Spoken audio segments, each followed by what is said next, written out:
안녕하세요. 결혼한 지 이제 6년째 된 30대 중반 여자입니다. 아주버님네하고 번번이 차별하는 시댁과 이별한 기념으로 이렇게 글을 씁니다. 저희 부모님은 철물점을 운영하고 계십니다. 큰 시장에서 10년 넘게 하고 계시다 보니 고정 고객이 많고 수입도 적지 않습니다. 하지만 오랜 장사로 지치신 부모님은 저에게 그 일을 물려주고 싶어 하진 않으시더라고요. 저는 평범하게 서울에서 중위권 대학을 졸업해 현재는 외국계 화장품 회사에 다니고 있어요. 결혼 전까지는 부모님과 같이 살다가 결혼하면서 나와 살게 되었고요. 남편과는 대학 시절 만났습니다. 사실 취업 전까지는 친구 사이였는데 서로 멀지 않은 곳에 취업을 하게 되면서 자주 만나게 되었고요. 그러다가 연인으로 발전해서 제가 28살이 되던 해에 결혼까지 하게 되었습니다. 남편에게는 위로 6살 나이 차이가 나는 형이 있습니다. 저에게는 아주버님이죠.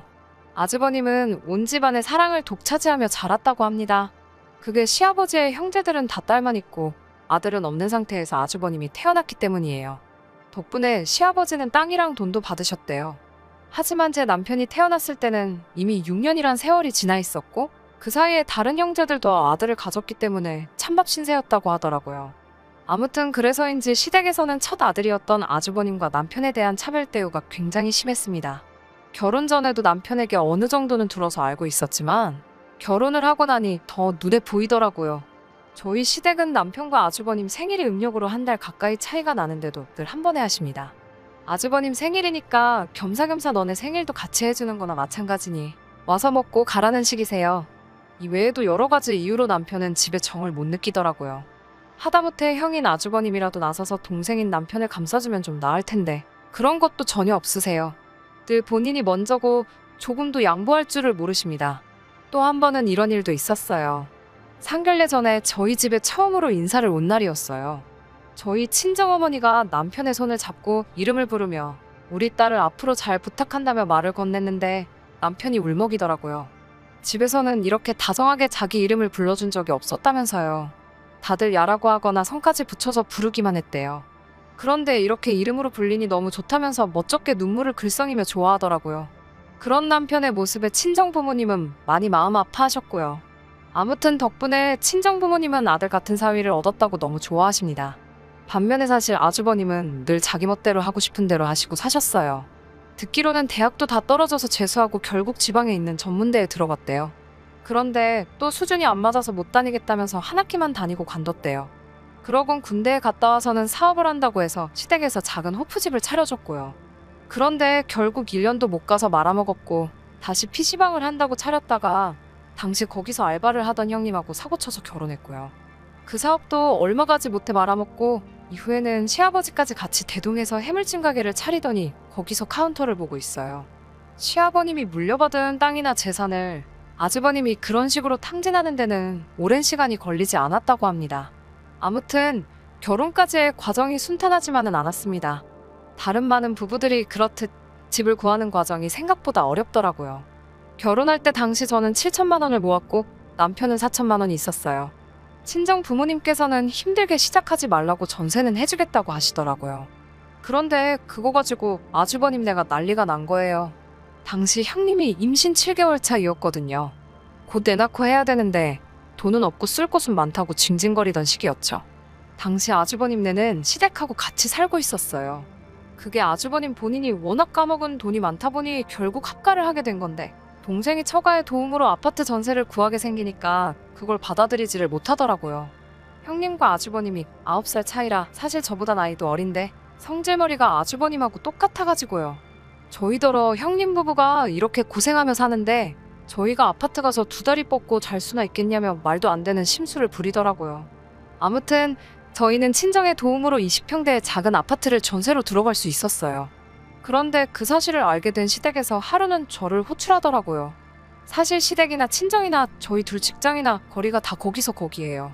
아무튼 집에 도착하니 아주버님하고 시모가 같이 저를 기다리고 있더라고요. 그러더니 저에게 하는 말이 이제 곧 애도 나오니까 애 좀 클 때까지는 집을 바꿔서 살려고 하시는 거예요. 처음에는 무슨 말인지 이해가 안 돼서 그게 무슨 뜻이냐고 여쭤봤어요. 그러자 너희는 둘이고 얘네는 이제 셋이 될 건데 그럼 당연히 식구가 많은 쪽이 더 좋은 집에 사는 게 맞지 않냐면서요. 그러면서 원래 형한테 동생이 양보도 하고 그러는 거래요. 저더러 외동이라서 그런 형제간의 우애를 잘 모르는 것 같다면서요. 무슨 말도 안 되는 소리인가 싶어서 대답도 안 하고 있었어요. 저에게서 그렇게 하겠다는 대답이 없으니 시어머니께서는 너도 이제 우리 집 식구가 되었으니 시집살이 하면서 며느리 된 도리도 배우고 서로 정도 붙여야지 않겠냐면서 그러는 동안만 아주버님네와 집을 바꿔서 사는 게 어떻겠냐고 저에게 물어보더라고요. 친정에서 저 편하게 살라고 해주시는 거니까 그렇게는 안 되겠다고 단칼에 거절을 했어요. 그러자 시모는 그러면 친정에서 집도 해줬으니 너네가 결혼 전에 모아놓은 돈은 당장 필요 없겠지 라고 하시면서 집을 바꾸지 않겠다면 그 돈이라도 빌려달래요. 그 돈으로 지금 시댁 리모델링이라도 좀 하겠다고요. 저는 그 돈도 다 쓸 데가 있어서 어렵다고 안 된다고 말씀을 드렸어요. 그러자 시모의 안색이 싹 변하면서 내가 너 욕심 많은 건 알아봤지만 매정하기까지 하다며 다시 봤다고 하시더라고요. 그거 돈 몇 푼의 사람이 이렇게 다 드러난다면서요. 나중에 들으니 아주버님네하고 형님네가 엄청나게 셈을 냈었대요. 자기들은 갑자기 애가 생겨서 제대로 준비도 못하고 돈도 없이 대충 시작했는데 저희가 하나하나 차곡차곡 해결해 나가는 게 꼴보기 싫었나 봐요. 아무튼 친정 덕분에 저희는 비록 전세지만 리모델링도 하고 가전이랑 가구도 어느 정도 그럴듯하게 구색은 맞춰서 시작할 수 있었어요. 그리고 벌써 이렇게 세월이 지났네요. 돌이켜보면 다 적을 순 없지만 이런저런 마음고생이 많았습니다.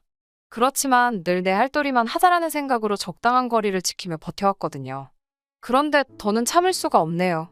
사실 이해는 안 되지만 시모는 저희가 잘 사는 걸 못마땅해 하세요. 본인 생각에는 이것저것 다 해준 큰아들이 잘 나가야 되는데 큰아들네는 영 시원찮은 거죠. 반면에 저희는 알아서 잘 사니까 그게 배알이 꼴리셨나 봐요. 솔직히 이러나 저러나 둘 다 시어머님 자식인데 왜 그러시는 건지 모르겠지만요. 게다가 형님은 틈만 나면 이것저것 참견하고 간섭하거든요. 명절날 어른들 앞에서 반말하는 건 기본이고 자기는 손 하나 까딱 안 하면서 전부 저에게 이래라 저래라 시키기까지 해요. 게다가 이제는 육아 문제까지 간섭을 하네요.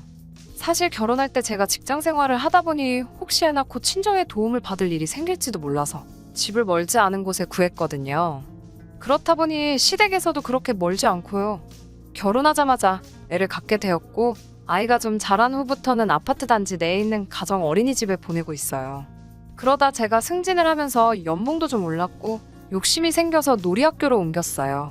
정부 지원을 받을 수가 없어 비용 부담이 있기는 하지만 영어 유치원을 보내는 것보다는 훨씬 저렴하고 무엇보다도 아이가 너무 좋아했기에 아이를 위해 투자한다 생각하고 보내기 시작했어요. 이 사실을 굳이 시댁에 얘기할 필요는 없어서 안 했고요. 그리고 얼마 전 시아버지의 생신이었어요. 원래는 주말에 외식하자고 얘기가 오갔었는데 시모가 주말에 약속이 생겼다며 당일 저녁을 먹자고 하시더라고요. 남편은 회의가 길어져서 좀 늦을 것 같다고 하길래 제가 아이를 하원시켜서 바로 식당으로 갔어요. 형님은 제가 들어가자 저를 쓱 훑어보면서 그까짓 돈 조금 번다고 아주 시부모님 생신도 건성이네? 라면서 바로 비아냥거리더라고요. 어른들 계신 데서 받아치기도 그래서 그냥 죄송해요라고 말하고 자리에 앉았죠. 어른들은 어른들대로 앉아서 음식을 기다리고 저는 형님네 애랑 저희 애를 데리고 키즈놀이방에 있었어요. 그러다가 화장실에 가려고 형님께 애들을 맡겼어요. 그런데 화장실에 갔다가 나오니 형님이 저에게 제 딸이 거기 놀이학교 다니고 있냐고 물어보는 거예요. 그래서 여기 놀이학교가 프로그램이 괜찮은 것 같아서 옮겼다고 했죠. 그랬더니 갑자기 식당 사람들이 다 들을 만큼 한 달에 무슨 100만 원 넘게 애한테 쓰냐면서 돈 많이 번다고 너무 티내는 거 아니냐며 소리를 지르는 거예요. 자기네 아들은 초등학교 들어가기 전까지 계속 어린이집 보낼 건데 위화감 느껴서 한 지붕 아래서 살겠냐면서요. 그래서 제가 언제 우리 딸 놀이학교 보낸다고 자랑하길 했냐, 아니면 내가 형님을 무시하길 했냐며 왜 화를 내냐고 맞받아쳤어요. 그러자 너 일부러 내 자존심 건들려고 애한테 원복 입혀서 온 거 아니냐며 악다구니를 쓰더라고요. 아무리 형님이어도 저보다 어린데 맞전대 정도는 해달라 제가 쏘아붙이니 너가 뭔데 나를 가르치려고 하냐면서 삿대질을 해대더라고요. 아주버님까지 나서서는 저더러 형님한테 뭐하는 싸가지냐면서 제정신이냐고 난리예요. 애들 앞에서 부끄럽지도 않냐고 제가 그만하시라고 했지만 애들이건 다른 사람들이건 안중에도 없더라고요. 형님은 시부모님한테 이거 보라고 자기 못 산다고 이렇게 무시한다면서 제가 평소에도 사람을 얼마나 깔봤겠냐며 말도 안 되는 소리를 하더라고요. 그래도 시부모님이 중간에서 균형을 잡고 상황 정리를 해주셨으면 제가 이렇게 글까지 쓰진 않았을 거예요. 그런데 시모가 저한테 너는 젊은 애가 정신 나갔냐면서 애한테 무슨 돈을 그렇게 허투루 쓰냐는 거죠. 그것도 아들도 아니고 딸인데 뭐 한다고 그 돈 들여서 놀이학교를 보내고 있냐고. 여자애는 그냥 집에서 한글이나 가르치면 된다나요. 아무리 그래도 손녀한테 어떻게 저렇게 말을 하나 싶고 솔직히 사람으로도 안 보이더라고요. 아주버님네는 저한테 꼴 같지 않게 돈 자랑한다며 욕을 하고 식당 사람들도 쳐다보고 우리 딸은 울고 있는데 정신이 하나도 없고 쓰러질 것만 같았어요. 그런데 그때 남편이 어느샌가 나타났더라고요. 남편은 딸을 한 팔로 안고 다른 한 팔로는 제 손목을 잡아 끌며 나가자고 하더라고요. 그러면서 남편이 시부모님께 자식으로서 할 만큼 한 것 같습니다. 생신날 이런 모습 보여서 죄송하고 앞으로도 건강하게 오래 사시라고 그러더라고요. 저도 그 자리에 더 있을 수가 없어서 남편에게 이끌려 나왔네요. 그리고는 그 월말부터 남편이 시키는 대로 시댁에 드리던 생활비를 끊었습니다. 원래는 남편도 저도 연봉 협상이 잘 돼서 더 올려서 보내드리려고 했는데 아예 끊어버렸어요.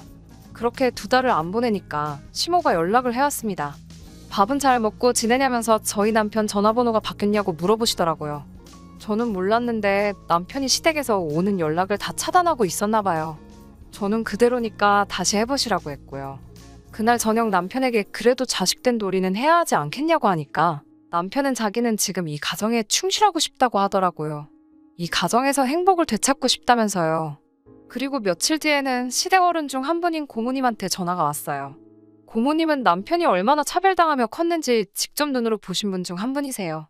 그러다 보니 저희 입장을 이해해 주시더라고요. 그러면서 말씀하시길 시아버님과 아주버님이 같이 하고 있는 가게는 지금 팔리지가 않아서 울며 겨자 먹기로 하고 있는 중이래요. 거기에 아주버님이 시아버님 모르게 매상을 빼돌리면서 장부를 조작하는 바람에 적자도 엄청나고요. 그런데도 첫째가 그렇게 좋은지 계속 데리고 살고 있다고 합니다.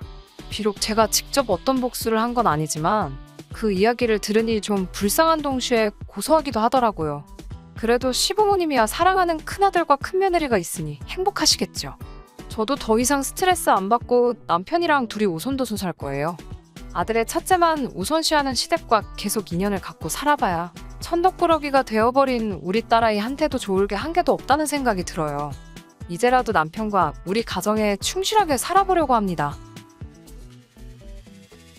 결혼 준비를 하는 중에 헤어지는 사람들이 꽤나 많다고 들었어요. 단지 그게 제 이야기일 거라고는 여태껏 한 번도 생각해 본 적이 없었을 뿐이지요. 세상에 단점 없는 사람이 어디 있겠어요. 어지간한 일이라면 긴 시간 연애해온 만큼 몰랐던 사실이라도 제가 묻고 넘어가겠는데 이건 제가 남자친구랑 결혼을 하는 건지 예비 신우자리랑 결혼을 하는 건지 싶을 정도로 헷갈려서 결국엔 결단을 내렸습니다. 진작에 저희 어머니 말을 들었다면 적어도 결혼 준비를 시작한 몇 달 안 되는 시간이나마 낭비하지는 않았을 텐데 제가 뭐가 잘났다고 무슨 고집을 그렇게 부렸나 싶어요. 어른들 말 들어서 손해볼 게 없다는 게 무조건 맞는 말은 아니겠지만 괜히 있는 말이 아니라는 생각을 갖게 되었습니다. 결혼까지 생각했던 남자친구와는 인연이라는 길다면 길고 짧다면 짧은 시간을 연애했습니다. 둘이 서로가 차이가 나지 않는 그냥 어디서나 볼 수 있는 평범한 한 쌍이었어요. 둘 다 서로 서울에 있는 비슷한 수준의 대학교를 졸업했고 졸업 후에도 적당히 괜찮은 조건의 회사를 다니고 있었지요. 서로를 아는 지인들의 소개로 처음 알게 되었고 서로 집이 가까운 곳에 있다 보니 그만큼 더 자주 만나게 되면서 결국 결혼 이야기까지 나오게 되었습니다. 무난하게 모난 것 없고 조용한 성격이 적어도 결혼하면 다툴 일은 많이 없겠다는 생각을 갖게 만들었고 가장 좋은 장점 중에 하나라고 생각했어요. 공통점보다는 다른 점이 더 많았지만 서로 다른 점이 많아야지 안 싸우고 잘 산다는 말이 있잖아요. 연애를 하면서 제가 남자친구를 먼저 저희 부모님께 소개를 시키게 되었습니다. 싹싹한 성격은 아니기에 분위기를 주도하거나 하진 않았지만 그건 그거 나름대로 저희 부모님한테 좋은 모습으로 보였나 봐요. 남자친구를 엄청 좋게 보셨는데 그래서 그랬나 자연스럽게 저도 남자친구와의 결혼을 열린 마음으로 생각을 하게 되었던 것 같네요. 제 나이가 30대 초반이고 남자친구는 벌써 나이가 30대 중반이 되던 상황이었어요. 그렇다 보니 연애만 하는 게 아니고 서로 결혼에 대해서 생각해 볼 시기이기도 했습니다. 그리고 제가 남자친구와의 결혼에 대해서 생각을 시작할 때쯤에 남자친구가 먼저 저에게 결혼하자는 이야기를 꺼내게 되었고요. 그때까지는 저도 여느 다른 사람들 마냥 결혼하고 가정을 꾸리고 그렇게 행복하게 살아갈 거라 믿어 의심치 않았습니다. 그런데 결혼 준비를 하는 과정에서 남자친구의 누나, 그러니까 저한테는 신호가 될 뻔했던 그 사람을 만나고부터 점점 제가 생각했던 이상적인 결혼과 현실이 서로 다르다는 걸 느끼기 시작했어요. 연애하는 동안 남자친구의 누나를 직접 만나본 적은 없었습니다. 하지만 위로 나이 차가 좀 나는 누나가 있다는 건 이미 알고 있었어요. 남자친구가 언젠가 누나에 대해서 제게 이야기를 꺼낸 적이 있었거든요. 자기 인생에 있어서 누나한테 정말 큰 도움을 받았다는 식의 이야기였어요. 자기가 학창시절에 공부도 똑바로 안 하고 동네방네 사고나 치고 다니던 문제아였는데 누나가 자기를 바로잡아주면서 정신 차리고 공부를 시작했다고 하네요. 그렇게 인서울 대학에 합격도 하게 되었고 그걸 바탕으로 취직도 하게 되었다는 거예요. 따지고 보면 누나가 지금의 자기 자신을 만든 거나 다름이 없다며 누나 도움이 아니면 지금 회사는커녕 어디 하루하루 일거리 없나 기웃거리면서 하루 벌어 하루 먹고 사는 그런 삶을 살았을 거라 말한 적이 있었습니다. 그때는 그냥 그렇구나 하고 넘겼고 크게 신경 쓰지 않았어요. 지나가면서 나온 이야기이기도 했고 솔직히 이야기만 들었을 때 이걸 이상하게 들을 만한 부분은 하나도 없었기 때문입니다. 저 또한 제 밑으로 남동생이 있는데 오히려 그 이야기를 처음 들었을 때는 남자친구의 누나가 대단하다는 생각을 하기도 했어요. 같은 누나의 입장으로 저는 제 동생의 인생에 그렇다 할 영향력이 있는 그런 누나는 아니었거든요. 물론 남자친구와 남자친구 누나는 10살 가까이 터울이 있고 저랑 제 남동생은 고작 2살 차이밖에 나지 않기에 서로를 비교하기에는 조금 어폐가 있긴 하지만 아무튼 간에 그렇게 남자친구 누나에 대해서 한 번 이야기를 들은 게 전부였지 실제로 만날 기회는 연애하는 동안 한 번도 없었어요. 남자친구도 굳이 저를 누나에게 소개시키려 하지 않았고요. 그렇기 때문에 그때까진 제 신우가 될 수도 있던 사람이 그 정도로 정신이 나간 사람이라는 걸 알 수 없었습니다. 결혼 허락을 받으러 처음 남자친구 집에 갔을 때도 남자친구의 누나는 일이 바쁘다는 이유로 만나질 못했었거든요. 그래도 그날에는 남자친구 부모님이 저를 워낙 괜찮게 보셔서 하루빨리 날짜를 잡느니 하자는 그런 이야기가 오고 가곤 했어요.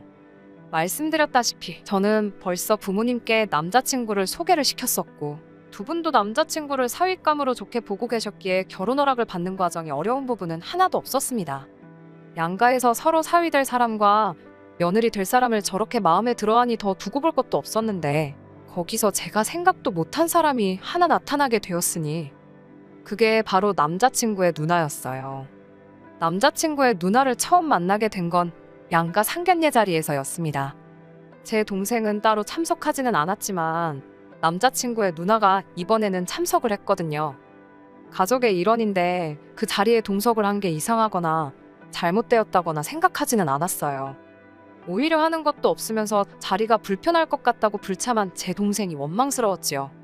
심지어 처음엔 결혼 전에 남자친구의 누나를 한 번이라도 만나서 다행이라 생각했습니다.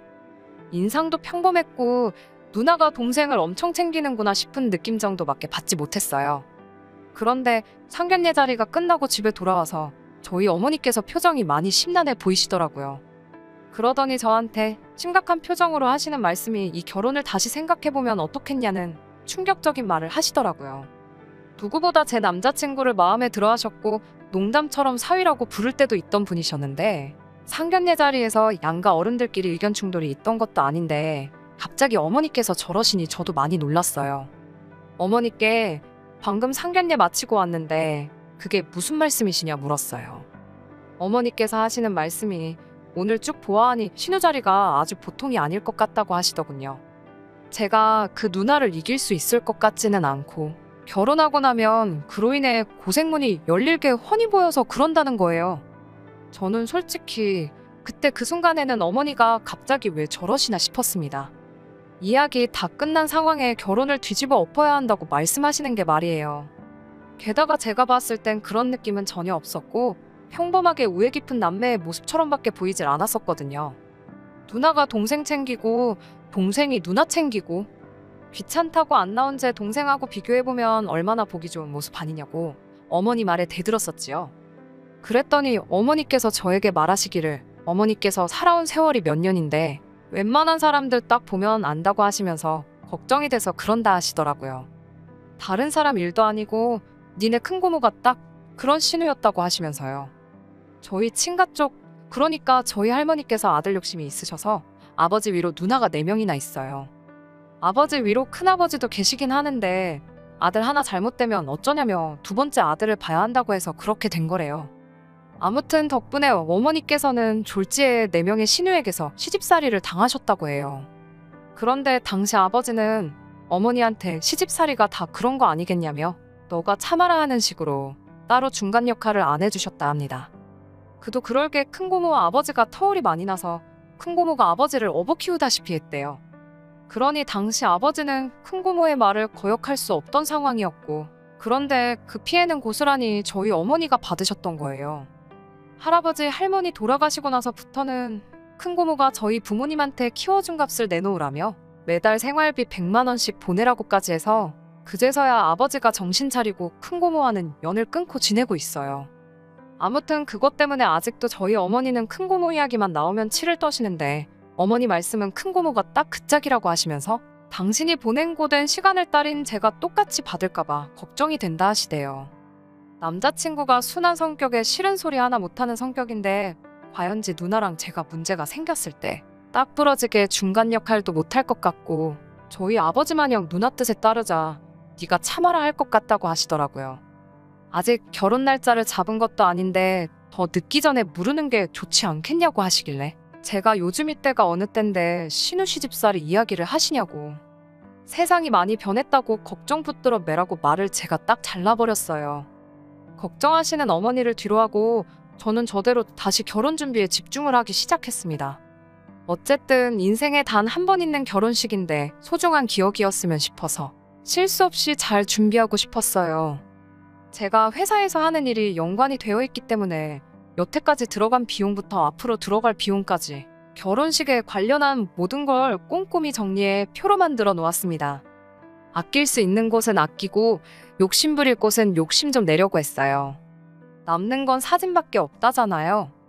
그래서 웨딩 촬영이나 본식 촬영 부분에 예산을 넉넉하게 잡았어요. 그러면서 자연스럽게 스드메 쪽에도 비용이 평균보다는 조금 더 들어가게 되었지요. 하지만 그렇다고 해서 그게 막 몇천만 원 단위로 더 들어가는 것도 아니고 몇십만 원 차이밖에 나지 않았어요.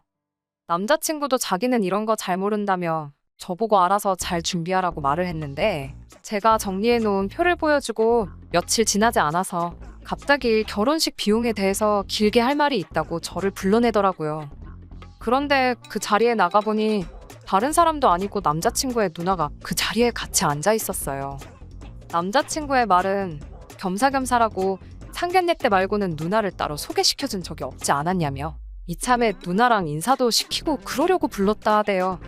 그때부터 촉이 안 좋긴 했는데 역시나 안 좋은 예감이 틀리는 법이 없더라고요. 남자친구의 누나가 제가 남자친구한테 보내줬던 예산을 정리해놓은 표를 들이밀면서 옳게 될 사람이 씀씀이가 아주 보통이 아닌 것 같아. 신우되는 사람으로 그냥 두고 볼 수가 없어서 한마디 하러 나왔다는 말을 하더라고요. 그때 문득 어머니께서 제게 걱정되었다고 하신 그 말이 떠올라서 아차 싶었습니다. 그리고 제가 준비한 예산을 두고 주저리 꼬투리를 잡기 시작하더라고요. 웨딩홀 식사는 미리 먹어봤느냐 하는 사소한 잔소리로 시작해서 본격적으로 시비를 걸어오기 시작했어요. 저도 여기저기 알아봤고 결혼식 비용에 신혼여행까지 포함해 2천이면 평균적인 비용이라고 알고 있었는데 돈을 물쓰듯이 쓰네 어쩌네 하면서 내 결혼식인데도 마치 자기가 결혼하는 것 마냥 이것도 잘 알아본 것 마냥 저건 너무 비싼 거 아니냐 하면서 자기 말만 들으면 결혼식 비용을 반으로 줄여주겠다니 어쩌니 허세를 다 부리더라고요. 결혼식 영상이니 웨딩 사진이니 결혼하고 나서 아이라도 태어나보라고 그런 거 보면서 추억에 잠길 여유 같은 게 없는 것이 현실이라면서 쓸데없는 데다가 거금을 쓰지 말라더라고요. 시간을 돌릴 수가 있으면 자기는 웨딩 사진부터 생략하겠다나 어쩐다나요. 그러더니 스드메도 자기가 다니는 동네 미용실 언니한테 부탁할 테니 그 사람한테 받으라고 하고 촬영도 자기 지인 중에 사진 아주 기가 막히게 찍는 사람이 있다며 그 사람한테 부탁을 하겠다는 겁니다. 돈 아끼는 것도 좋지만 각자 분야의 프로페셔널들이 있고 저도 다 알아보고 진행한 건데 뭐 저렇게 값 놓아라 배 놓아라 하는 건지 그런데 그 와중에 남자친구도 지 누나 말에 고개를 끄덕이면서 이렇게 돈을 아낄 수 있는 부분이 많았냐고 하면서 역시 경험을 무시할 수는 없다면서 누나 대단하다고 엄지를 축혀 올려 세우고 있더라고요. 애초에 내가 내 결혼식을 어떻게 하는 건 이제 더 이상 중요한 문제가 아닌 듯 싶었어요. 제가 알아서 하겠다는 말을 하기도 전에 그럼 스드메랑 촬영은 이렇게 넘어가면 되고 하면서 다음 할 말을 또 끄집어내더라고요. 저희가 생각해둔 결혼식 날짜가 내년 3월 중순쯤 추위가 살짝 풀릴 때쯤에 올릴 계획이었어요. 그런데 신우가 날짜를 듣더니 결혼식까지 아직 5개월이나 더 남지 않았냐며 시간을 아끼려면 지금 임신을 해야 한다고 하는 겁니다. 남자친구도 30대 중반이면 이른 나이가 아닌데 뭐 여자 나이 30대 초반이면 늦은 거라고 아이한테 안 좋은 영향이 있을 수도 있다면서 하루라도 유전자가 젊을 때 아이를 가져야 한다는 거예요. 그러면서 아직 5개월이나 시간이 남았으니 결혼식 올리기 전에 아이를 가질 수 있도록 지금부터 노력을 하라는 겁니다. 애를 미리미리 만들어두라니 무슨 음식 재료 준비하는 것도 아니고 저걸 말이라고 하는가 싶었어요. 이미 어머니 말씀이 떠올라서 이 결혼은 어머니 말대로 뒤집어 엎어버리는 게 맞구나 하는 생각이 들었습니다만 그래도 뭐라 한마디 해주기 전까지는 제 속이 풀리지 않을 것 같아서 어디 얼마나 더 선을 넘으려고 그러나 보자 싶어서 자리를 지키고 앉아 있었어요. 아니나 다를까 저한테 결혼 자금으로 모아놓은 돈에 대해서 묻더라고요. 제가 모은 돈이 1억, 남자친구가 모아놓은 게 1억 4천이었거든요. 이미 남자친구와는 서로 얼마 모았는지를 오픈해 놓은 상황이었고 그 예산에 맞춰서 제가 주도적으로 예산을 짜고 있던 상황이었지요.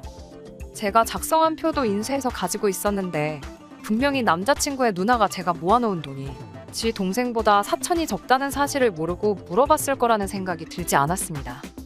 아니나 다를까 결혼식 비용으로 돈을 저렇게 흥청망청 써제끼는데 모아놓은 돈이 많을 리가 없지 그러면서 저를 앞에다 두고 제 흉을 보더라고요. 결혼 후에는 얼마나 낭비가 심할지 눈에 보인다고 하면서 참으로 걱정이라는 거예요. 결혼 전이랑 후는 완전히 다른 거라면서 지금 쓰듯이 돈 써버릇하면 거짓골을 피하지 못할 거라는 겁니다. 그러면서 올케가 잘 모르는 것 같아서 그러는데 현실을 깨우칠 때까지 내가 돈을 관리해줄게 이러는 겁니다. 생활비는 필요할 때마다 자기한테 타쓰고 그러면 자기가 영수증 검사도 하게 될 테니 자연스럽게 허튼 데다가 돈 쓰지 않고 과소비 안 하는 버릇이 들을 거라는 거예요. 말인지 똥인지도 구분이 힘든 소리를 줄줄 늘어놓고 있으니 저도 점점 빠져들더라고요. 이 개소리에 향연의 끝이 있을까 싶어서 얼마나 더 떠들 수 있나 지켜보기로 했어요.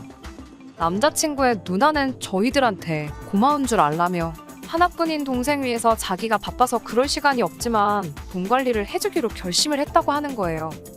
제가 시큰둥하게 모시분 표정으로 지네 누나를 쳐다보고 있으니 남자친구가 낌새를 눈치챈 건지 그래도 누나 덕분에 결혼식 비용을 많이 줄여주지 않았느냐 하면서 누나가 원하는 대로 그렇게 하자고 하더라고요. 사실 여태까지 자기가 1억 4천이라는 거금을 모을 수 있던 것도 다 누나가 자기 대신 돈을 관리해줘서 그렇다고 하면서 누나가 돈 관리해주는 능력이 엄청 탁월하다고 믿고 맡길 수 있다는 겁니다. 더 듣고 있자니 시간도 아깝고 결국 남자친구 누나의 본심이 여태껏 제 앞에 개소리를 늘어놓은 이유가 제 월급을 관리해준답시고 제 돈을 가져갈 생각에 저랬던 걸 알게 되었으니 더 기다릴 필요가 없었지요. 그래서 남자친구 누나한테 여태껏 가스라이팅을 한 이유가 고작 동생 결혼하고 나서 동생 월급에 동생 와이프 월급까지 손에 쥐고 흔들고 싶어서 그런 거였냐고 했습니다.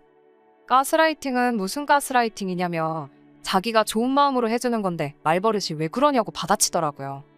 남자친구 누나한테 그 별것도 없는 새치어로 남의 월급을 통으로 가져가고 싶으면 좀 더 생각이란 걸 해봐야지 않냐고 잘 좀 생각해보라고 했지요. 남자친구가 저보다 모아놓은 돈의 액수가 많은 건 사실입니다만 남자친구나 남자친구 누나가 생각하지 않은 게 하나 있어요. 남자친구랑 제가 6살 차이가 납니다. 군대 다녀온 걸 감안하더라도 저보다 4년을 더 사회생활을 했고요. 그러니 따지고 보면 제가 돈을 더 많이 모은 거나 마찬가지잖아요. 남자친구 누나한테 그건 알고서 내 씀씀이를 가지고 뭐라 하는 거냐 따지니 어디서 꿀을 훔쳐먹고 왔는지 벙어리가 돼서 아무 말도 못하고 있더라고요. 남자친구한테도 안타깝게도 우리 결혼 준비는 오늘부로 여기서 전부 끝내야 될 것 같다고 파혼 선언을 해버렸습니다. 한마디 더 덧붙여서 남자친구에게 가만 보니 내가 니네 누나보다 돈 관리도 훨씬 잘하는 것 같은데 니네 누나한테 맡길 거면 내가 수수료 조금만 가져갈 테니 나한테 맡기는 게 어떻겠냐 말했어요. 남자친구는 많이 혼란스러운 표정이었습니다. 솔직히 여태 만나온 시간이 있어서 그랬나 안타까운 마음이 들긴 했지만 평생 남자친구 누나한테 휘둘리며 사는 결혼 생활을 택하는 것보단 파혼이란 결정이 100번 옳다 생각했습니다. 마지막으로 남자친구한테도 정신 똑바로 차리라고 한마디 했어요. 파혼을 결정하는 데 있어서 일을 크게 만든 건 니네 누나가 맞지만 결정적인 역할을 한 건 앵무새마냥 누나 말이 맞다고만 대답하고 있는 당신 모습에 크게 실망을 해서 그런 거라고요. 그러니까 이 파혼을 가지고 누나를 원망할 게 아니라 자기 자신을 가장 원망해야 하겠다 쏘아붙이고는 자리를 박차고 나왔습니다. 일이 이렇게까지 될 줄은 몰랐지만 어머니 말씀에 진작에 귀 기울일 걸 그랬어요. 그러면 이런 꼴도 안 봐도 되고 시간도 많이 아꼈을 거 아니에요. 집에 도착해 자초지종을 이야기하니 그래도 결혼해서 이혼하는 것보다 파혼이 낫지 않냐면서 어머니께서 잘했다 하시더라고요. 어머니께선 오랜 세월을 바탕으로 축적된 경험으로 제게 해주신 충고였을 텐데 제가 너무 제 생각만 하고 자만했던 게 참 부끄럽더라고요. 아무튼 가스라이팅이란 게 그렇게 무서운 거라는 걸 이제야 알았네요. 거의 20년이 가까운 세월을 누나 말이 무조건 맞다고 맹신하고 거역도 못하는 사람이 돼버렸으니까요. 차라리 진작에 남자친구 누나를 만나봤으면 좋았을 텐데 이제 와서 다 끝난 마당에 생각해봐야 아무 소용없는 걸 알지만 누나가 일부러 상견례 날까지 결혼 날짜 잡을 때까지 자기 본 모습과 정체를 일부러 숨겼던 게 아닌가 싶습니다. 괜히 미리 보였다가 눈치채게 만들어 파토내는 것보다 서서히 시간을 들여가며 자기 동생에게 했던 것처럼 저에게도 똑같이 가스라이팅을 할 계획이 아니었나 싶네요. 아마 저희 어머니께서 저에게 미리 경고해 준 게 없었다면 만약이란 건 없지만 신우말에 혹해서 넘어갔을 수도 있을 것 같네요. 그래도 어머니의 현명함 때문에 정말 지옥 문턱에서 유턴을 한 게 아닌가 싶어 안심이네요. 6개월 만에 다시 찾았습니다. 원래대로였다면 결혼식을 지난달에 올리고 딱 신혼여행 다녀와서 신혼생활을 즐기고 있었을 그때 그 스니입니다. 사연 남겼던 게 생각이 나서 이렇게 후기를 보내드려요. 사실 남자친구한테서 파혼을 하고 한 달이 지나지 않아서 다시 연락이 왔습니다. 제가 옳았고 누나가 틀렸다고 하면서 말이에요. 저는 솔직히 그날 충분히 이해를 시켜줬다고 생각했는데 제정신을 차릴 때까지 시간이 좀 걸린 게 아닌가 싶었어요. 얼굴이 반은 울상이 되어서 한다는 말이 누나가 여태까지 자기를 속여왔다는 겁니다. 무슨 말인고 하니 제 말을 듣고 자기가 곰곰이 따져서 계산을 해봤는데 아무리 생각해도 돈이 5천만 원 이상은 비는 것 같다고 하는 거예요. 자기가 자취를 하고 있었지만 뭐 취미가 있는 것도 아니고 술을 즐기는 것도 아니라서 생활비라고 별로 드는 것도 없는데 자기가 10년이 넘는 세월 동안 벌어들인 돈만 계산해봐도 1억 4천이면 돈이 너무 적다 싶었다네요. 그래서 지 누나한테 자기 돈을 관리한 내역을 좀 보고 싶다고 물어봤는데 누나가 보여준다 하면서 차일피일 미루다가 남자친구가 집까지 찾아가니 따로 관리한 내역을 적어놓은 게 없다는 식으로 나왔다는 겁니다. 알고 보니 그동안 남자친구 누나가 야금야금 남자친구 돈에서 자기 필요한 데다 쓰고 애들한테 쓰고 놀러 다니고 뭐 그랬던 사실을 알게 되었다네요. 그래서 이제 다 깨달았다고 누나랑은 연을 끊었고 이제 제가 하자는 대로 할 테니 다시 시작하자고 하는 겁니다. 그래서 남자친구한테 이제라도 정신 차려서 다행이고 다시 시작할 마음은 없으니까 다른 사람 찾아보라고 한마디 해줬네요. 결국 스스로 잘해볼 생각은 없고 누나 대신으로 찾은 게 저니까 제 말 듣고 살겠다는 거잖아요. 자기 스스로 생각해서 결정도 못 내리는 그런 사람하고 살아봐야 좋을 거 하나 없고 저러다 또 언제 누나 품에 돌아갈지 누가 알겠나 싶어서 내 사전에 두 번째 기회란 없다고 그냥 잘 살려고 했습니다. 그렇게 영영 이별하게 되었는데 아쉬운 건 하나도 없네요. 그냥 속이 후련할 따름입니다. 안녕하세요. 매번 사연을 듣기만 했는데 오늘은 제 이야기를 해보러 왔습니다. 어떻게 시작해야 할지 조금 두서가 없더라도 이해해주세요. 저와 남편은 결혼 전문 중개업체를 통해 만난 사이입니다. 제가 어디 부족하고 그래서 업체를 통해 남자를 만난 건 아니고요. 저와 가치관과 성향이 비슷하면서도 어느 정도 조건도 잘 맞는 그런 남자를 주변에서나 지인을 통해서는 찾기가 쉽지 않더라고요. 괜히 시간 낭비하는 것도 싫고 여러 가지로 업체를 통하는 편이 저에게 유리하겠다 싶어 내린 결정이었습니다. 그렇다 보니 저와 남편의 조건을 이야기하고 제 사연을 시작하는 게 좋을 것 같네요. 일단 저희 친정부모님께서는 서울에서 한의원을 운영하고 계십니다. 서울의 한의원이 한두 개는 아니지만 그래도 제법 이름난 한의원을 하고 계세요. 저는 현재 중학교에서 영어를 가르치고 있습니다. 재벌은 아니어도 비교적 유복한 환경에서 어려움 없이 자랐고 그 점에 있어서는 항상 부모님께 감사하는 마음이에요. 업체를 통해 남편을 소개받을 당시 남편의 부모님은 사업가라 했습니다. 그리고 남편은 진급을 앞두고 있던 구급 공무원이었고요. 솔직히 말해서 이전에 업체에서 주선해 주었던 남자들과 비교했을 때 남편의 조건이 특출나게 나은 건 아니었지요. 하지만 그럼에도 불구하고 남편과 부부의 연을 맺게 된 건 남편의 성실하고 우직한 성격이 제 마음을 사로잡았기 때문이에요. 하지만 막상식을 올리고 나서 남편에 관한 많은 것들이 거짓이었음을 알게 되었습니다. 일단 어머님 아버님이 사업가라는 건 그건 참 사업장의 규모라던가 직원 등을 제가 좀 더 꼼꼼히 따져봤어야 하는데 업체 말만 듣고 대수롭지 않게 넘긴 것이 화근이었어요. 아버님이 말씀하신 사업이란 건 아버님 자신과 어머님까지 포함하여 총 직원 수 4명의 가게였지요. 제가 남편에게 왜 처음부터 솔직히 말하지 않았냐 물으니 사업이라는 게 눈에 보이는 게 전부가 아니랍니다. 어떻게 결혼 전에 이런 걸 눈치채지 못했을 수 있냐? 만약에 그렇게 물어보신다면 저도 억울하지만 할 말이 있습니다. 저와 남편은 일단 반반 결혼을 했어요. 제가 먼저 반반 결혼을 하자고 했고요. 괜히 시작부터 도움을 받고 그걸로 발목 잡혀 이리저리 끌려다니며 살기 싫었거든요. 물론 친정부모님께선 그래도 남자 쪽에서 집을 해오고 우리 쪽에서도 혼수랑 예단을 그 수준에 맞춰서 해가면 소위 끌려다닐 일은 없을 거라고 하셨지만 그냥 깔끔하게 저는 제 능력으로 남편은 남편 능력으로 그렇게 두 사람이 힘을 합쳐 시작하면 일이 훨씬 편하지 않겠나 싶었거든요. 그래서 소위 시부모님의 재력을 엿볼 기회가 없었네요. 아무튼 지나간 일을 탓해서 무엇하겠나 싶어 이미 결혼식은 올렸고 앞으로 잘 살면 된다고 생각했습니다. 그래서 남편에게도 지난 일을 문제 삼아 흠을 잡거나 따져묻거나 그런 행동은 하지 않았어요. 하지만 오히려 제가 너무 순순히 단념을 해서 그랬던 건지 결혼한 지 한 달도 채 되지 않아서부터 어머님께서 자꾸 저를 자극하시더라고요. 처음 시작은 보약이 문제였습니다. 원래도 체력이 좋은 편이 아닌데 결혼을 하고 나니까 체력이 더 떨어지는 게 느껴지더라고요. 부모님과 같이 살 때는 솔직히 제 몸 하나만 신경 쓰면 됐지 제가 살림이며 요리며 할 이유가 없었어요. 집에 일을 도와주러 오시는 분도 계셨고 그런데 결혼을 하고 나니까 해봤자 티도 안 나는 그렇지만 안 할 수 없는 잡다한 일들이 많더라고요. 그렇다고 남편이 아예 살림을 모른 척 한 거는 아니에요.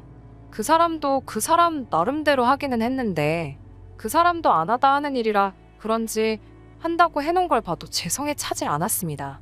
제가 독박 살림을 했다 뭐 그런 건 아니지만 그래도 결국엔 제가 해야 하는 일이 많았어요. 그렇다 보니 순식간에 3kg도 넘게 빠졌고 그런 제 모습을 본 친정부모님께선 걱정을 많이 하셨지요. 당장이라도 일하는 사람을 하나 쓰라며 친정어머니께서 야단이셨지만 솔직히 어쨌든 처음으로 독립을 했고 제 살림이다 생각하니까 남의 손을 빌리기가 싫더라고요. 그러자 친정아버지께서 그러면 보약이라도 한 채 해주겠다 하셔서 그럼 그건 감사히 먹겠다 했습니다. 그렇게 보약 한 채를 받아서 집 냉장고에 넣어뒀어요. 그런데 며칠 뒤 하루는 연락도 없이 어머님께서 오셨습니다. 사실 어머님 아버님은 당신들이 속인 게 절대 아니라며 업체 탓을 하셨지만 업체에서는 업체대로 어머님 아버님이 자기들을 속였다며 서로 탓을 하던 상황이었거든요. 제 추측이지만 이후로 어머님께선 제가 그 일로 인해 당신이나 아버님 혹은 남편을 무시하는 건 아닌지 아주 눈에 쌍심지를 켜고 저를 감시하는 것 같더라고요. 그래서 아무 때나 연락하시고 찾아오시고 하지만 어찌됐건 남편과 결혼을 결심한 건 제가 내린 선택이었고 저는 제 선택에 책임을 지는 성격이었기 때문에 어머님의 행동들이 이해가 되질 않았네요. 아무튼 그렇게 찾아오신 어머님께서는 마치 제 흠이라도 잡으려고 작정이라도 하신 듯 화장실이며 부엌이며 다 살펴보기 시작하셨습니다. 당연히 마음에 안 드셨을 거예요. 남편이나 저나 일이 많아서 청소고 뭐고 할 정신도 없었고 그저 사람 사는데 이 정도면 됐다 싶은 수준만 유지하고 있었으니까요. 그리고 아니나 다를까 냉장고를 열어보신 어머님께서는 혀를 차셨습니다.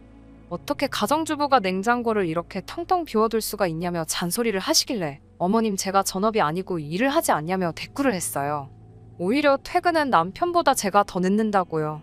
그러자 어머님께선 그러면 아침에 일찍 일어나면 되지 않냐고 하시더니 아니면 너네 엄마한테라도 해달라고 하라시는 거예요.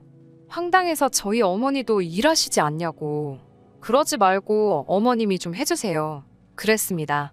어머님은 점심 드시고 출근하시니까 오전에는 시간 많으시지 않냐고요. 그러자 어머님께선 어이가 없다는 듯 저를 쳐다보시더니 어떻게 며느리가 시애미한테 반찬해달라는 소리를 하냐며 참 뻔뻔하답니다.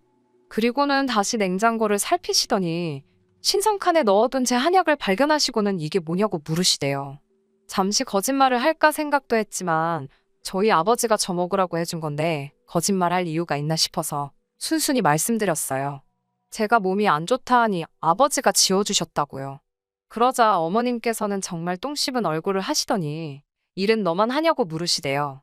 제가 그게 무슨 소리냐는 표정으로 어머님을 쳐다보니 네 남편은 노냐고, 남자가 더 피곤하지 여자인 네가 나가서 일을 하면 얼마나 한다고. 어머님의 무식한 소리에 어이가 없었지만 저는 공손한 자세로 그러면 어머님께서 남편 보약 한제 해주시라 대답했습니다. 그러자 어머님께선 아니 장인이 한의사인데 그걸 돈 주고 왜 지어먹냐입니다. 어이가 없었지요. 막말로 어머님이 저희 아버지한테 무슨 보약을 맡겨놓으신 것도 아니고 칼만 안 들었지 날강도라는 말을 이럴 때 쓰는 건가 싶었거든요. 하지만 어머님하고 그런 거 따져서 뭐하나 싶어서 알겠다고 아버지께 말씀드려서 김서방 보약도 해드리라고 하겠다 했습니다. 어머님께서 돌아가신 후 아버지께 연락을 드려 방금 있었던 일을 말씀드렸습니다. 그러자 아버지께서는 오히려 당신이 센스가 없었다며 김서방이 많이 서운해했을지 걱정을 하시더라고요. 그래서 그런 걸로 서운해할 사람은 아니라고 말씀드렸지요. 아버지께서는 내친 김에 사돈들 보약도 해드려야겠다며 저더러 시부모님께 잘하라 하셨습니다. 사실 처음에 시댁이 조건을 속인 게 드러났을 때 저희 친정부모님께서도 많이 속상해 하셨어요. 결혼 중개업체를 고소를 해야 하는 거 아니냐는 소리까지 나왔으니까요. 하지만 결국엔 저처럼 저희 친정부모님께서도 꼼꼼히 살피지 못한 당신들을 탓하셨습니다. 솔직히 지금 와서 생각해본들 의미는 없지만 저희 어머님 아버님, 특히 어머님께서 작정을 하고 저와 저희 부모님을 속인 게 아닌가 싶기도 해요. 처음 인사를 드리러 갔을 때도 집이 아닌 모 호텔에서 보자고 하셔서 시부모님이 사시는 집을 결혼 전까진 한 번도 가볼 수 없었고요. 만날 때마다 비싼 옷을 입고 명품백을 들고 나오셨는데 그게 짝퉁이거나 지인에게 빌린 것들일 거라고 누가 상상이나 할 수 있었겠어요? 심지어 저에게 당신 며느리가 되어주기로 해서 고맙다며 용돈으로 쓰라고 현찰로 500만 원을 주셨는데 그것도 알고 보니 남편이 모아둔 돈의 일부였으니까요. 아무튼 이 모든 것을 감내하고도 지키려던 결혼이었습니다. 남편을 너무 사랑해서 그랬다고 하면 솔직히 거짓말이고 앞서 말씀드린 대로 제 책임감과 동시에 주변 사람들의 눈이 두려웠기 때문이에요. 하지만 결국엔 이렇게 남편과 갈라서기로 마음을 먹었습니다.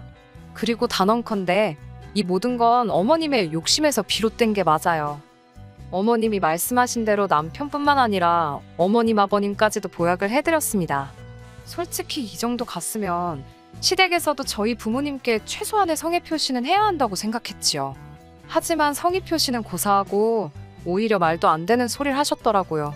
며칠 뒤 친정어머니께서 전화를 걸어오셨습니다.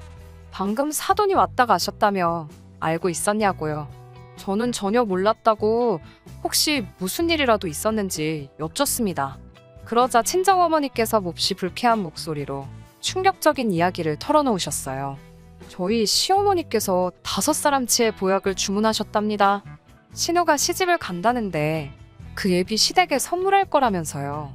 어이가 없는 건 그 한약을 모두 공짜로 해달라고 그랬답니다.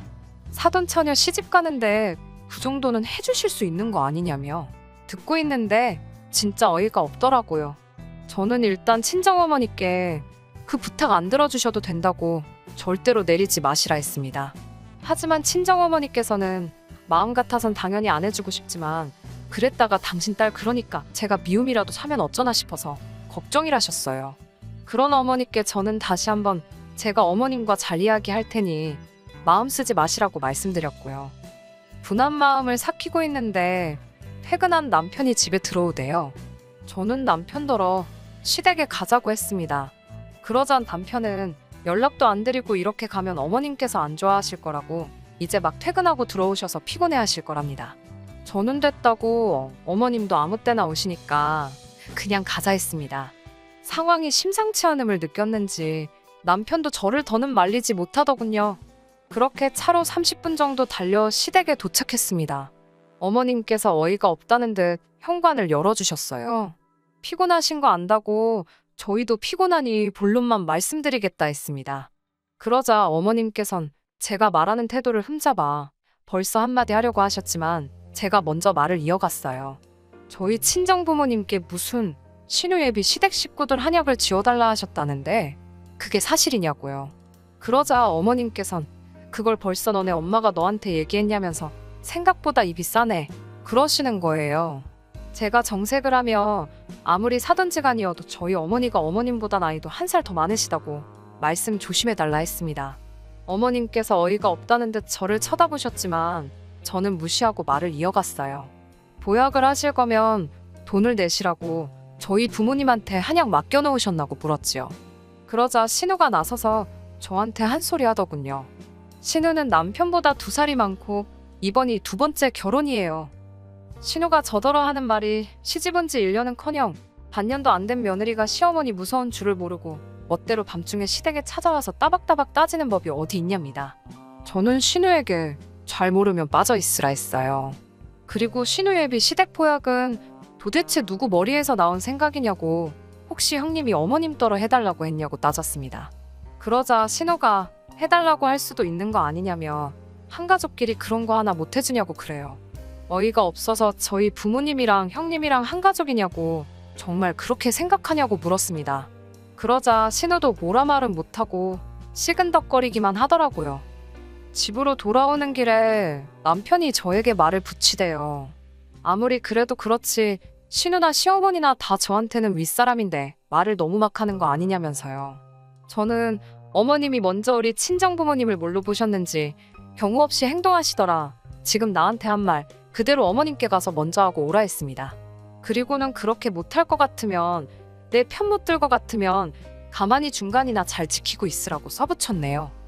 그리고는 얼마간 조용했습니다. 어머님이 화가 단단히 나셨는지 연락이 없으셨는데 그게 그렇게 편하더라고요. 물론 그 평화가 오래가지는 않았지만요. 퇴근 준비를 하고 있는데 친정어머니께서 이게 무슨 일인지 모르겠다며 연락을 해오셨어요. 무슨 일인가 들어보니 어떤 가족이 와서는 저희 아버지가 지은 한약을 먹고 온몸에 두드러기가 났다며 난리를 치더랍니다. 그런데 먹다 남은 거라며 들고 온 한약 봉지를 보니까 저희 부모님 한의원 게 아니더래요. 그런 한약은 만든 적이 없다고 하니 믿질 않아서 실제로 한의원에서 쓰는 봉지를 다 보여주고 난리가 났었다고요. 그 가족이 저희 부모님 한의원을 고소하겠다 하길래 그러라 했답니다. 듣고 있는데 어이가 없어서 정말 이 한의원에서 직접 산 게 맞는지 물어보셨냐니까 선물 받았다고 하더랍니다. 그러면서 그 사람들이 선물 받을 때 받은 명함이라고 보여주길래 사진을 찍어뒀다며 저에게 그 사진을 보내주셨어요. 그런데 사진을 확인한 순간 이 모든 일이 어떻게 벌어진 일인지 퍼즐 조각이 맞춰지더라고요. 그 명함은 제가 어머님께 드린 거였습니다. 언젠가 어머님이 부모님 한의원 명함 좀 달라시길래 급한 대로 제가 가지고 있던 걸 드렸거든요. 그런데 그 명함이 처음에 시범으로 몇 장 뽑았던 거라 전화번호 하나가 잘못 나와서 제가 임의로 수정을 해놨었지요. 그런데 사진 속 명함이 바로 제가 수정한 그 명함이더라고요. 저는 바로 시댁으로 달려갔고 아니나 다를까 어머님께서 절 붙들고는 잘 왔다며 저 때문에 지금 사단이 났답니다. 그게 무슨 말씀이시냐 하니 하시는 말씀이 저희 집에서 보약은 안 해준다 하지. 그런데 신우예비 시댁에는 보약을 해서 보내겠다고 호언장담을 했지. 결국 고심 끝에 인터넷에서 보약을 사셨다대요. 그리고는 신우예비 시댁에다간 저희 부모님 한의원 명함을 같이 주면서 이 사람들이 당신 사돈인데 아주 신경 써서 만들었다며 선물을 하셨다는 거예요. 한마디로 원산지도 모르는 어디 싸구려 한약재에다 저희 부모님 이름을 판 거지요. 너무 화가 나고 속상해서 어머님께 어떻게 그러실 수가 있냐고 따졌습니다. 어머님께선 미안하게 됐다면서도 그러면 넌 네 신우가 시집도 못 가고 저렇게 평생 혼자 늙어 죽었으면 좋겠냐입니다. 그런 어머님의 뻔뻔한 태도에 전 할 말을 잃었고, 어머님께서는 기왕 이렇게 된 거 한 번만 더 신세 좀 지자시대요. 어처구니가 없어서 뭐라 대꾸도 안 하고 있는데 하시는 말씀이 저희 부모님 떨어 그 남자 식구들한테 선물 받은 그 한약은 당신들이 지은 게 맞다고 좀 해달래요. 곧 나을 거라는 말도 좀 해주고요. 말 같지도 않은 어머님의 말씀에 정말 뭐라 해야 할지 저는 어머님께 제정신이시냐 했습니다. 같이 있던 신우가 저더러 그러니까 그깟 보약 좀 해주는 걸로 왜 치사하게 굴어서 일을 이렇게 복잡하게 하냐고 따지대요. 저는 신우한테 분수에 맞는 사람이나 만나라고 괜히 네 부모 등골 빼먹지 말라고 쏴붙였습니다. 어머님께도 저희 부모님 이름 한 번만 더 파시면 가만히 안 있는다고 명예훼손으로 고소할 거라 했어요. 아마 어머님이 하신 행동이 법적으로 한두 개만 걸리는 건 아닐 거라고, 그러니 저 열받게 하지 마시라고도 했지요. 그러자 어머님께서는 제가 시대가 알기를 모같이 안다며 진작에 알고 있었답니다. 제가 당신을 무시하는 거려. 반성은 고사하고 조금의 미안함마저 느껴지지 않는 어머님의 태도에 진절머리가 나더군요. 그때 신우에게 들었는지 남편도 시댁으로 왔습니다. 남편이 저를 잡아 이끌며 집에 가자고, 집에 가서 이야기하자길래 됐다 했어요. 이렇게 경우 없는 어머님하고 한시도 더 가족이란 이름으로 얽혀있기 싫다 했습니다. 이래서 기우는 결혼은 하는 게 아닌가 보다고 하니 남편이 말이 너무 심한 거 아니냐며 언성을 높이더군요. 솔직히 남편이 언성을 높인 건 그때가 처음이었기에 조금 충격적이긴 했지만 그렇다고 그동안은 제 편을 들어준 건 아니니까요. 그나마 중간에 있을 때는 서운한 건 없었는데 팔은 역시 안으로 굽는구나 싶어서 그냥 여기까지만 하자 했습니다. 솔직히 말하면 그 짧은 두세 달의 시간 동안 제가 너무 지쳤던 것 같아요. 결혼 업체에서는 제가 결국 헤어지기로 했다 하니 정말 미안하다 사과를 해왔습니다. 그리고 덧붙이기를 자기들이 아무래도 이상해서 서류를 검토해보니 시댁에서 서류를 위조한 것 같다며 자기들도 지금 시댁을 고소할 예정이라며 저는 제가 도울 게 있으면 돕겠다고 했습니다. 그리고 신우는 결국 파혼했어요. 그 남자 쪽에서도 신우와 시댁의 실체를 알아차린 건지 그놈의 체면 때문에 진작에 갈라서야 했을 걸 여기까지 질질 끌고 왔다는 사실이 솔직히 부끄럽고 속상합니다. 그래도 더 늦기 전에 지금이라도 제 자리를 찾았다는 게 다행이다 싶네요. 당분간은 건강관리에 힘쓰며 지낼 생각이에요. 안녕하세요. 사랑하는 남편과 알콩달콩 결혼 생활을 즐기고 있는 30대 주부입니다. 결혼한 지는 2년이 되었고 아직 아이는 없어요. 생활이 어느 정도 안정을 되찾고 나면 아이를 가질 생각이에요. 남편과는 어린 시절부터 알고 지내던 사이입니다. 한 동네에서 초등학교, 중학교를 같이 다녔지요. 모든 걸 함께하는 여자친구들 같지는 않았지만 그래도 등하교는 같이 하는 정도의 관계였달까요? 그러다 남편은 남고로 저는 여고로 가면서 서로 연락하는 빈도수가 점점 줄어들었어요.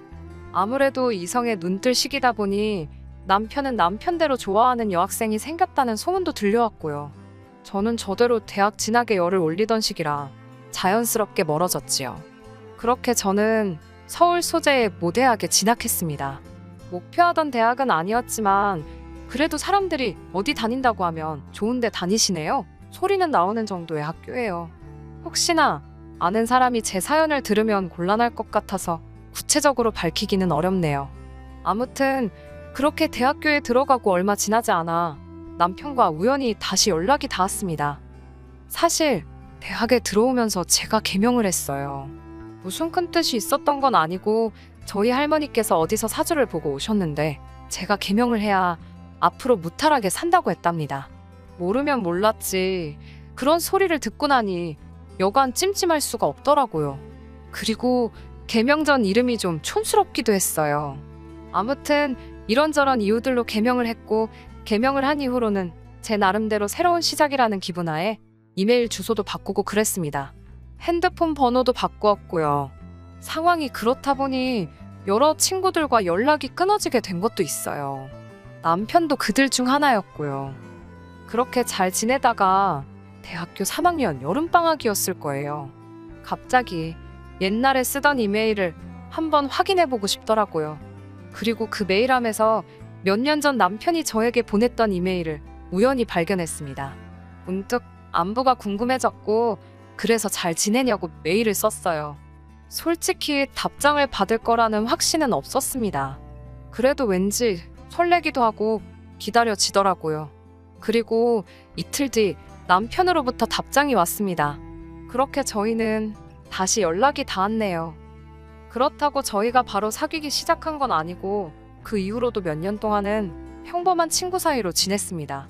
비록 떨어져 지냈던 시간이 있긴 하지만 그래도 서로의 어린 시절을 기억한다는 공통점이 있어서 그런 건지 언제 만나도 마음이 편하고 말도 잘 통하고 그렇더라고요.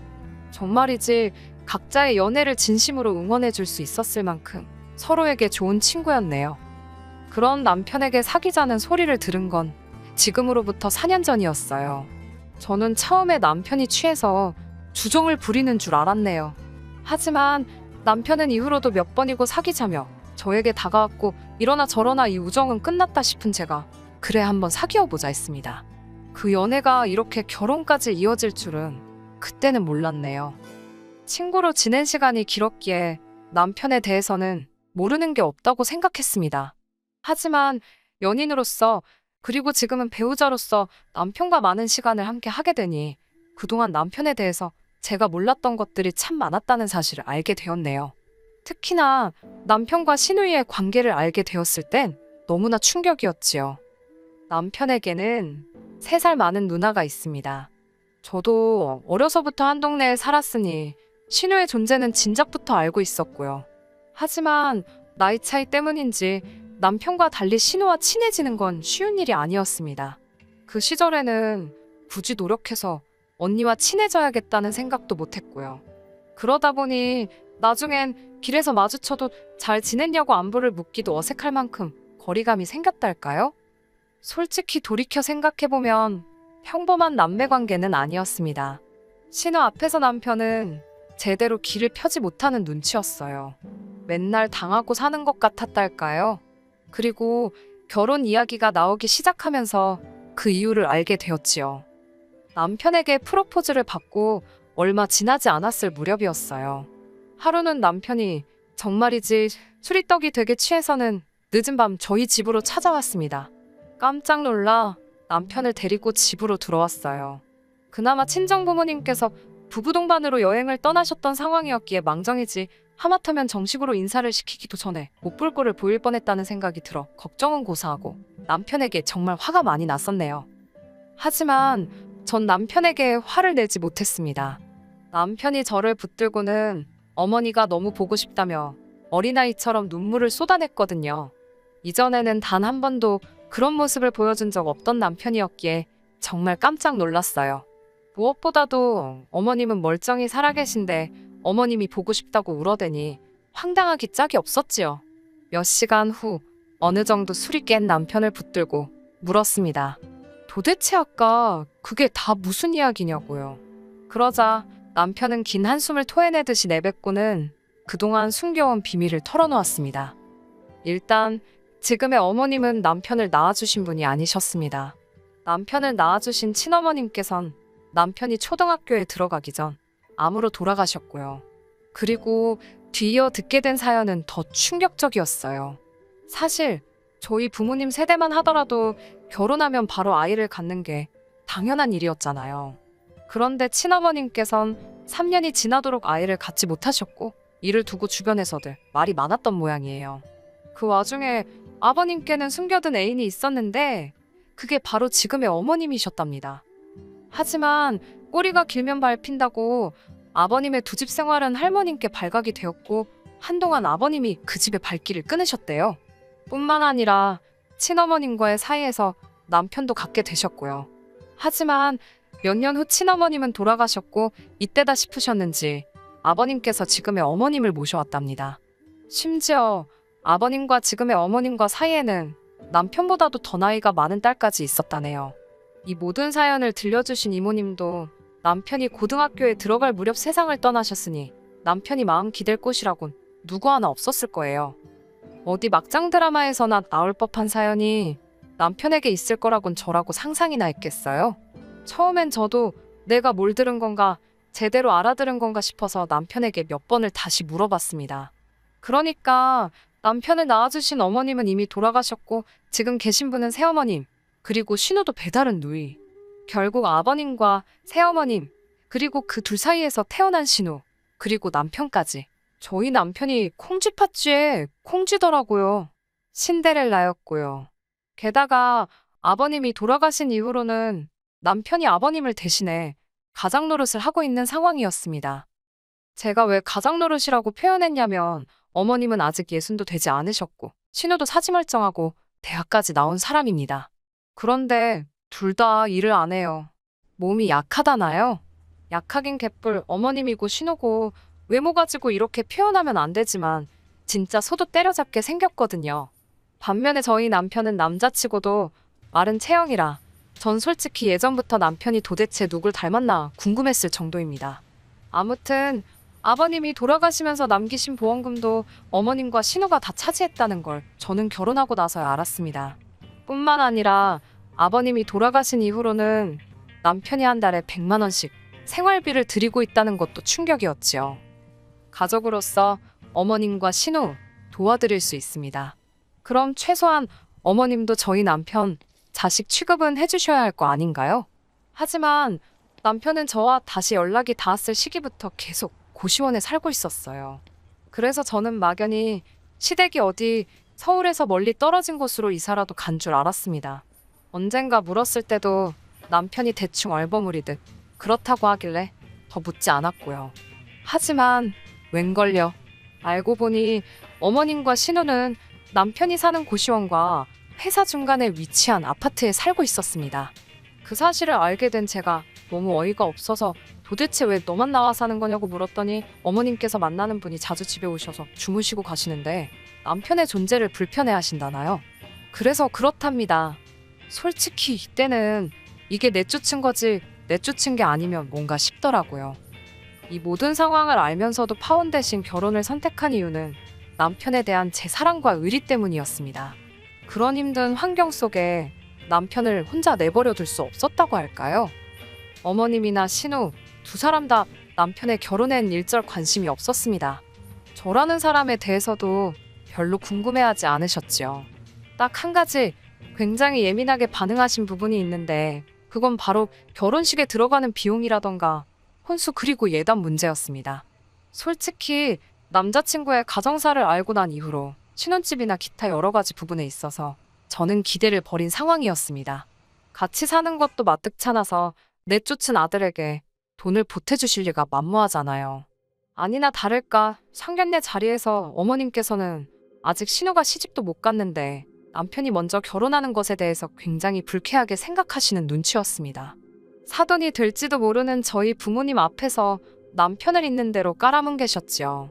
예의도 모르고 매너도 없다면서 지 애미랑 누나 다 버리고 얼마나 결혼이 하고 싶으면 저러는지 모르겠다며 한껏 빈정대셨어요. 다행히 저희 친정 부모님은 이미 남편의 가정사를 알고 계셨고 무엇보다 오랫동안 남편을 지켜보셨잖아요. 남편이 어떤 사람인지는 어머님의 말씀보다는 당신들이 아는 그 모습을 믿어주셨어요. 저희 부모님은 집 안 해주셔도 되고 한 푼도 안 보태주셔도 된다. 대신 혼수나 예단 같은 것도 생략하자셨습니다.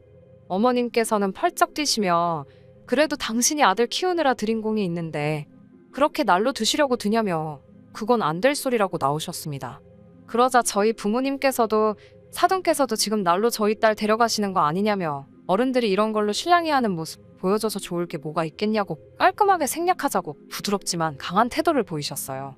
어머님도 더 이상 대꾸할 수가 없으셨는지 니들 맘대로 하라는 말씀으로 결혼을 허락하셨지요. 저희는 친정 가까이 신혼집을 얻었고 이후로 저희 둘만의 보금자리를 만들어 나갔습니다. 어머님께선 여전히 돈을 요구해 오셨고 남편은 매번 제 눈치를 살피며 생활비를 보내드리는 상황이었지요.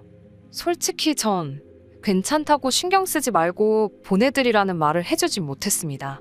바보같이 아들 취급도 안 해주는데 뭐가 그렇게 아쉬워서 돈을 보내드리냐고 뜯어말리기도 여러 번이었지요. 하지만 남편은 그때마다 그래도 자기에게는 어머니시라며 상황이 되는 한 잘해드리고 싶답니다. 본인이 그렇게 말하는데 제가 더 이상 무슨 말을 할 수 있겠어요? 괜히 중간에서 이간질하는 며느리란 오해나 받겠다 싶어서 더는 말하지 않았습니다. 그렇게 1년쯤 지났을 무렵 어머님께서 물가가 많이 올랐다며 돈을 더 보내달라고 연락을 해오셨습니다. 말이 나와서 말이지만 어머님은 참 연락이 없으셨어요. 오로지 월말이나 월초에 생활비 보내라는 연락을 한번 해오셨고, 신우 생일이니까 모브랜드 화장품 사오라고도 한번 연락이 왔었네요. 게다가 남편이 맹장이 터져서 병원에 입원했을 때도 죽는 병도 아닌데 유난 떨지 말라는 말이 전부였습니다.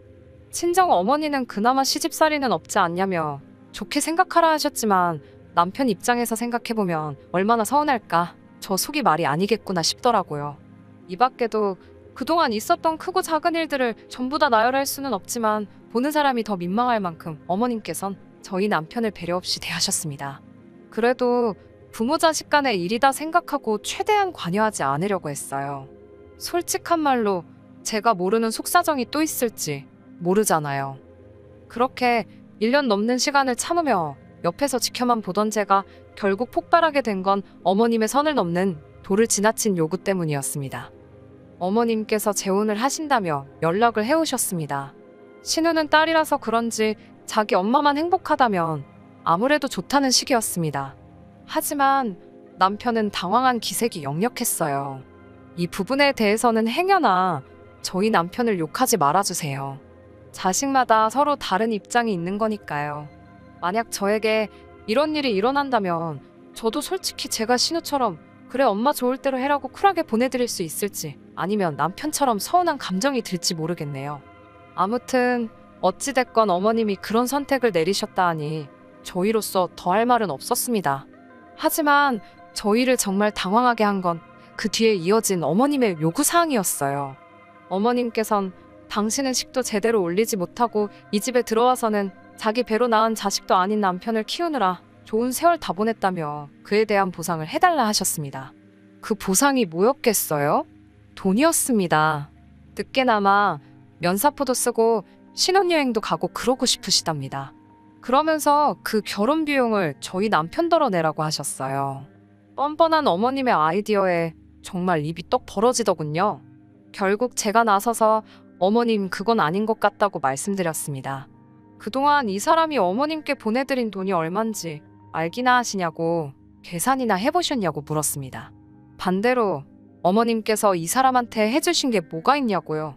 아버님 10년 전에 돌아가실 때 이 사람 고3이었고 이후로 보험금을 나눠주시기를 했냐, 학비를 한번 대주시기를 했냐, 그렇다고 품 안의 자식이라고 데리고 살면서 따뜻한 밥 한 번을 해주시길 하셨냐고요. 그동안 제 가슴속에 쌓여있던 억울한 심정을 속사포처럼 쏟아냈습니다. 저는 남편에게도 소리쳤습니다. 솔직히 전부 다 말하라고, 당신도 지치고 힘들다고 왜 말을 못하느냐고요. 그러면서 당신이 앞으로 평생을 같이 보낼 사람은 나지 저분이 아니라고, 지금이 어쩌면 마지막 기회라고 어머님인지 저인지 선택하라 했습니다. 그러자 그때까지 고개만 푹 숙이고 있던 남편이 천천히 고개를 들어 어머님과 신우를 번갈아 쳐다보더군요.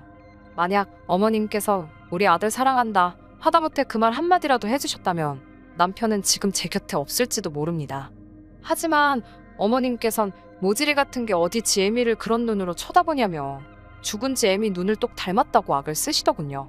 저는 그 말을 듣고 정말이지 경악을 금치 못했습니다. 이제껏 제대로 한번 대들지도 못했던 남편도 그 말을 듣고는 눈빛이 돌변하더라고요. 남편은 지금 뭐라고 하셨냐며 그동안 한 번도 보여준 적 없는 경멸과 분노의 눈빛으로 어머님을 내려다 보았습니다. 남편이 쥐고 있던 주먹이 부들부들 떨리는데 정말이지 뭔 일 나는 거 아닌가 싶더라고요.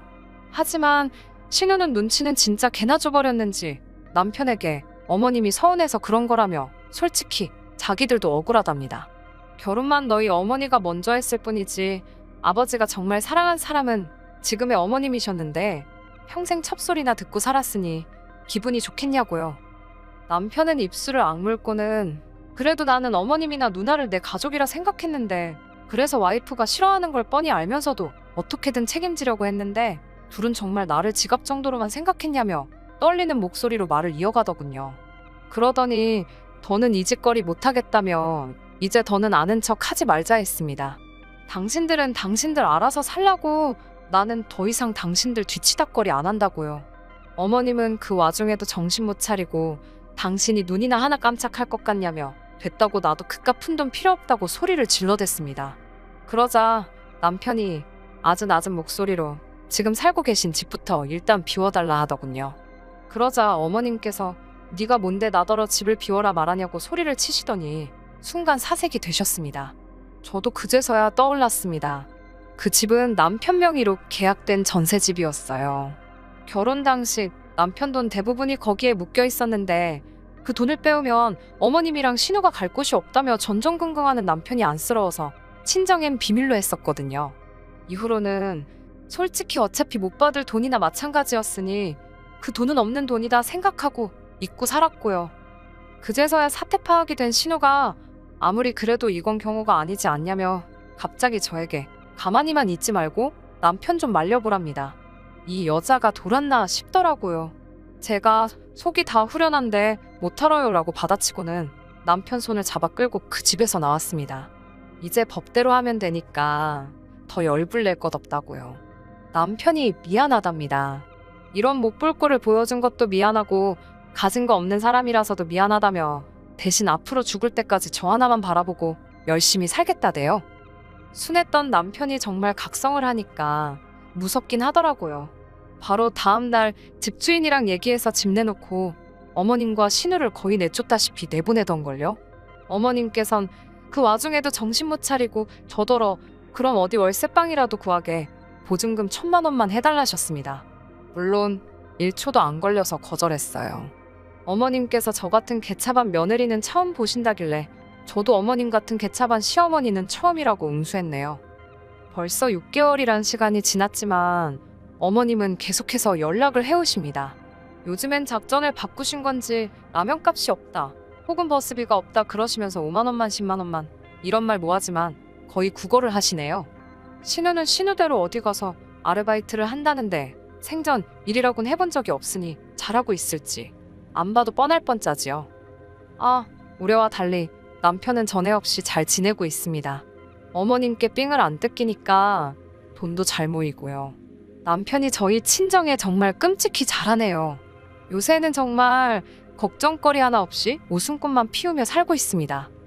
살다 보면 또 생각지 못한 일들이 있을 수도 있겠지요. 하지만 이젠 걱정 없어요. 남편과 함께라면 어떤 일이든 잘 해결해 나갈 수 있을 것 같은 확신이 들거든요. 자기야, 우리 앞으로도 행복하게 잘 살자.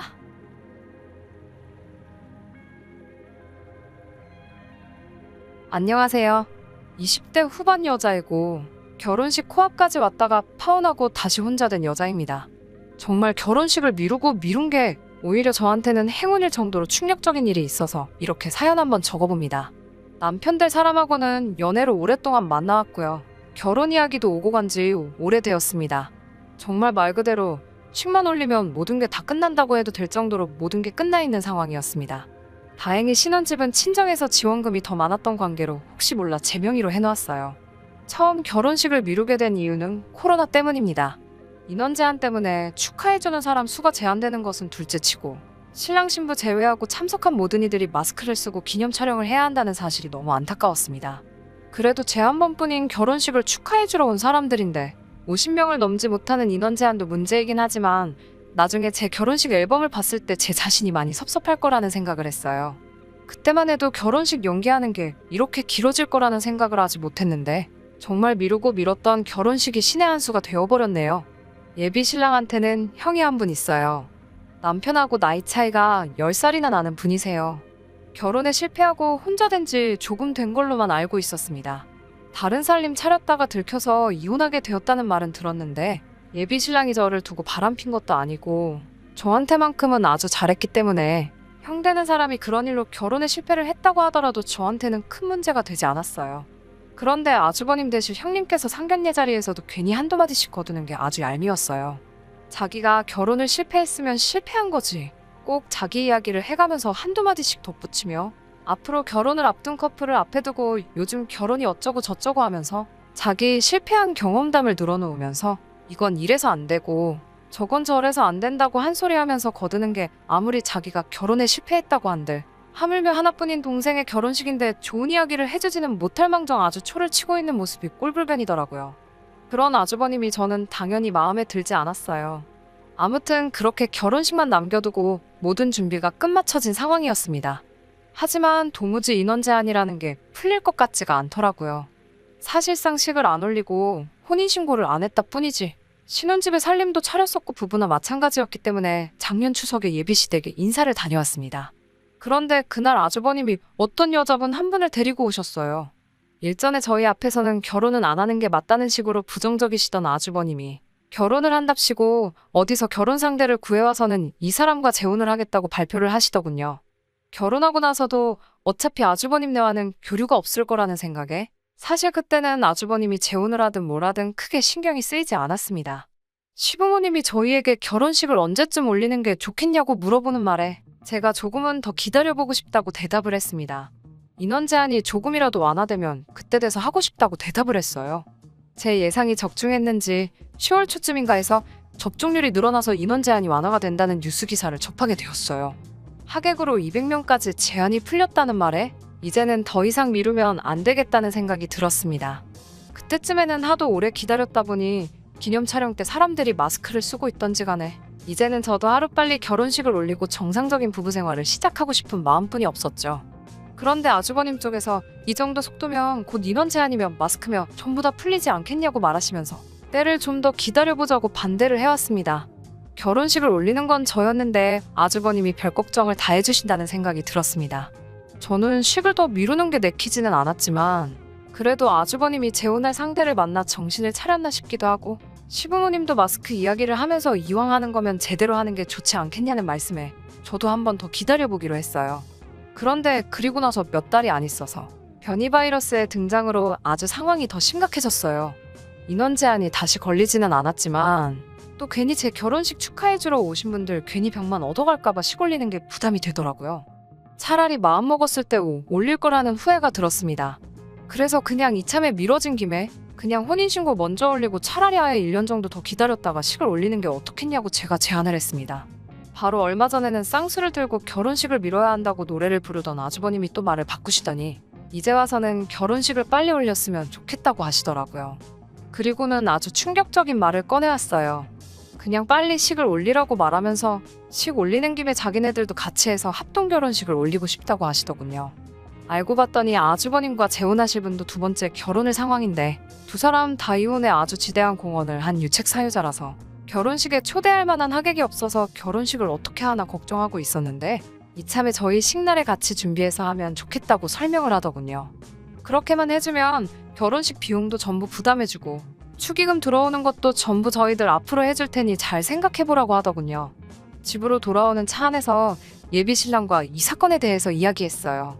저는 당연히 무슨 말도 안 되는 소리냐며 당연히 예비신랑 쪽에서 칼같이 거절해줄 거라고 생각했는데 예비신랑은 오히려 긍정적인 반응으로 나와서 놀랐습니다. 결혼식 비용이 부담이 큰 건 사실이지만 친정 쪽에서 집도 거의 다 해준 거나 마찬가지였기 때문에 결혼식 비용은 예비신랑 쪽에서 내기로 했었거든요. 솔직히 어이가 없었습니다. 그까짓 결혼식 비용 얼마 아끼자고 인생에 한 번뿐인 결혼식을 아주버님이 비용을 부담해 주신다는 이유로 합동 결혼식에 찬성을 하는 예비신랑의 모습을 보니 정이 다 떨어지더라고요.